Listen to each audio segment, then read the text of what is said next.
Lucie nous dit: je gagne 3 000 € en CDI, comment avoir le même revenu si je deviens indépendant? Moi, j'ai déjà une question, c'est est-ce que la question se pose comme ça, en réalité? Bah, c'est pragmatique, hein. C'est parce que très souvent, il y a une confusion, surtout au début, entre chiffre d'affaires et revenus. Donc au moins, quand on se la pose au début, on fait bien la différence entre les deux. En fait, c'est assez simple, hein. En France, pour avoir 3 000 € net, il faut faire 6 000 € de facturation. En gros, c'est vous avez 50% entre vos charges et ce que vous prend l'État, Ouais. non négligeable. Donc il faut faire 2 fois 3 000 € pour avoir 3 000 € de salaire. Mmh. Donc, Et c'est pour ça que d'ailleurs, il ne faut pas réfléchir en salarié quand on négocie avec ses clients. Parce qu'au début, on va avoir tendance à réfléchir un peu en salarié, à se dire, voilà, je vais facturer, par exemple, ma journée 150 €. Facturer une journée 150 €, en fait, en tant qu'indépendant, ça n'a pas beaucoup de sens. Normalement, un TJM, si on est à la journée, on va être à 300, 400. Après, ça dépend des compétences. Mais il faut vraiment avoir une vision comme ça en disant, OK, de toute façon, il y a la moitié qui part.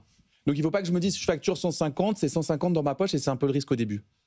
Dominique. Alors, je rejoins complètement ce que vous dites. Le TJM, c'est le taux journalier de facturation de l'individu qui a tendance effectivement à transformer son salaire en revenu journalier.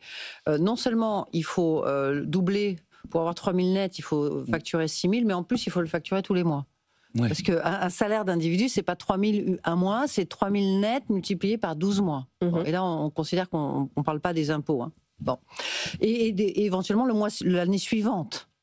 Donc ça nécessite quand même d'y réfléchir. L'équilibre financier, vous l'avez dit, ça dépend de chacun.